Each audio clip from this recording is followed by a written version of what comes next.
Guys, this is the salt delivery. Maybe mag-i-snow ng maganda ngayon. That's why they're ready, preparing for the snow.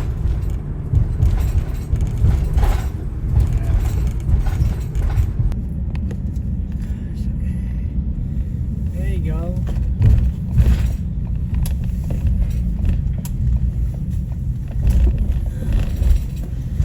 Guys, this is truck for the snow. Yan, tingnan nyo, it's full of salt. Maybe there's a major snow again coming. That's why they're preparing. Yan. Yan ang nilalagay nila sa karsada when it's snowing, para matunaw ang snow. We are here in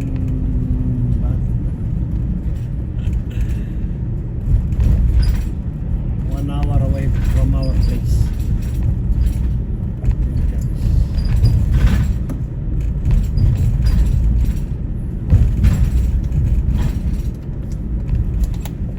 Yan ang sinasaboy nila bago bumagsak ang snow or pagkatapos ng snow.